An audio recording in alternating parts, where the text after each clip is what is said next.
Gurdwara Singh Sabha in Seven Kings. I'd like to welcome you all to the show, being filmed live at the Singh Sabha Gurdwara in Seven Kings.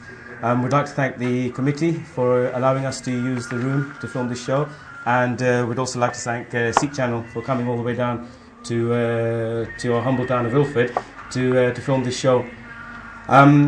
As we mentioned before, it's a youth show, and we've touched on a few subjects already in the past, such as the Saka or Saki of the Chali Mukte and Sarbat Tapala, which was the last show that we've done. We are going to move on from the Sarbat Tapala topic and evolve into the issue of human rights and how it fits into the role of the Sikh, and how it fits into our modern day, and some historical references as well.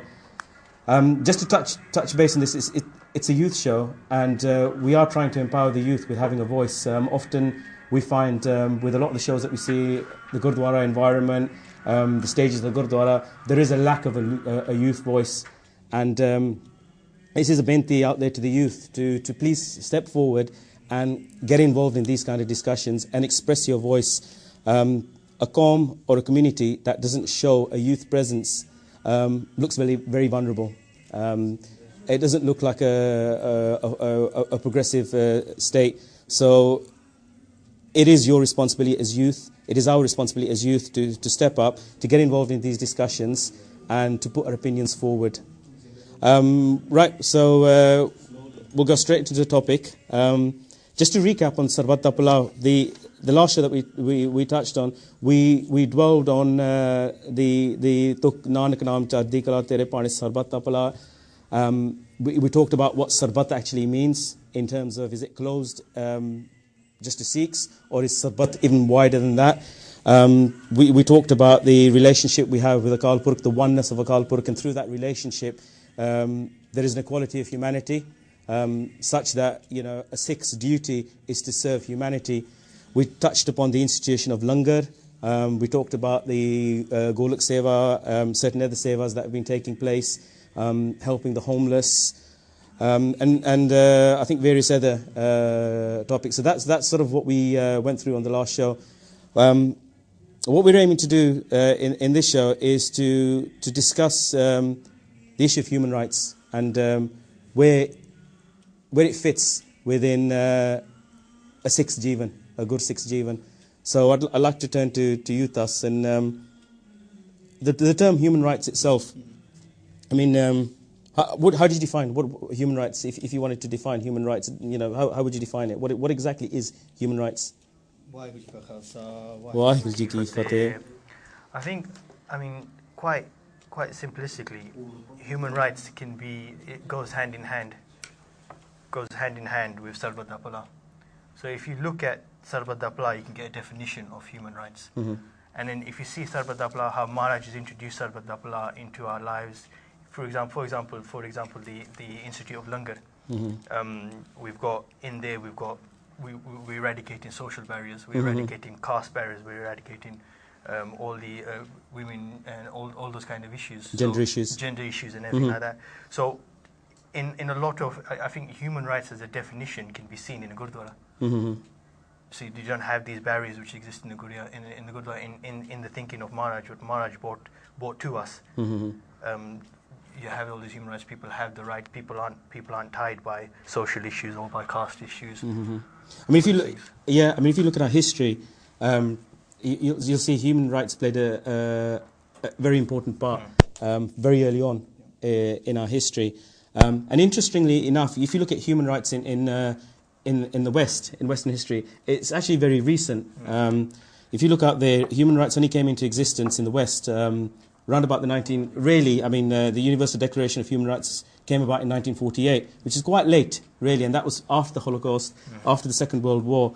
If you think on timeline, if you see when Maharaj was doing all these massive changes in society, if you think what was going on in the West, there probably were all these human rights, all the abuses and everything were going on at that time. Mm-hmm. While Maharaj was changing in sort of, the human structures happened previously, been working much more before. Definitely. I mean, you're talking 400 years prior to any social change here. I mean, look at a great nation like America, the USA, and you look at the abolishment of slavery, which was only around about late 1800s. Yeah. It's very late. And you've got civil rights movements 70s, in the 60s, Martin Luther King, standing up for the rights for people because of their ethnic background, because they were black. And that's very recent. If you look at the apartheid, it was only abolished 80s or 90s, I think, 90s if I'm not mistaken, in South Africa. So, these things have happened very recently. You look at a form of apartheid that existed in India, it still does, unfortunately, but what the Gurus worked towards abolishing was the apartheid of the caste system, which was, it's no different from the apartheid that we saw in South Africa and what we saw in America. So Guruji was already working at that and breaking those social barriers. And now talking about modern history, it's only in 1998 that human rights became part of domestic law in Europe.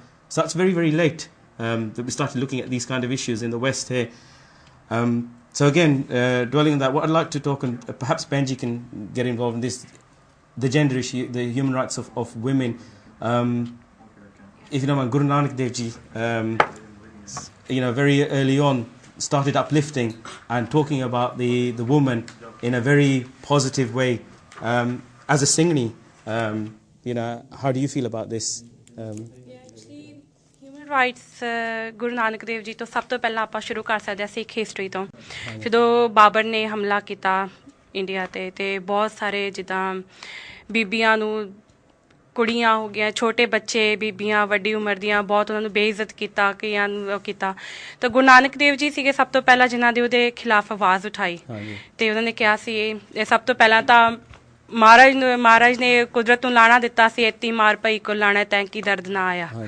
ਅਤੇ ਫਿਰ ਉਸ ਤੋਂ ਬਾਅਦ ਉਹਨੇ ਇਹ ਵੀ ਕਿਹਾ ਸੀ ਸੋ ਕਿਉਂ ਮੰਦਾ ਆਖੀਏ ਜੇ ਜੰਮੈ ਰਾਜਾਨ, ਜਿਨ੍ਹਾਂ ਦੇ ਕੁੱਖੋਂ ਰਾਜਿਆਂ ਨੇ ਜਨਮ ਲਿੱਤਾ, ਵੱਡੇ ਵੱਡੇ ਰਾਜਿਆਂ ਨੇ, ਮਹਾਂਪੁਰਸ਼ਾਂ ਨੇ, ਧਨਾਡਾਂ ਜਿਹਨਾਂ ਨੇ ਜਨਮ ਲਿੱਤਾ, ਉਹਨਾਂ ਨੂੰ ਆਪਾਂ ਉਹਨਾਂ ਨੂੰ ਬੇਇੱਜ਼ਤ ਕਰ ਰਹੇ ਹਾਂ। ਅਤੇ ਗੁਰੂ ਨਾਨਕ ਦੇਵ ਜੀ ਤੋਂ ਆਪਾਂ ਜਿਵੇਂ ਉਹਨਾਂ ਦੀ ਬੀਬੀ ਨਾਨਕੀ ਜੀ ਸੀਗੇ, ਪਹਿਲਾਂ ਉਹਨਾਂ ਦੇ ਘਰ ਦੇ ਵਿੱਚ ਹੀ ਸੀਗੇ, ਮਾਤਾ ਜੀ ਸੀ, ਬੀਬੀ ਨਾਨਕੀ ਜੀ ਸੀ। ਉਹਨਾਂ ਨੇ ਬੀਬੀ ਨਾਨਕੀ ਜੀ ਨੂੰ ਆਪਣੀ ਭੈਣ ਤੋਂ ਬਾਅਦ ਉਹਨਾਂ ਨੂੰ ਮਾਂ ਦਾ ਸਤਿਕਾਰ ਦਿੱਤਾ ਸਭ ਤੋਂ ਪਹਿਲਾਂ ਘਰ ਦੇ ਵਿੱਚ ਹੀ, ਹੈ ਨਾ।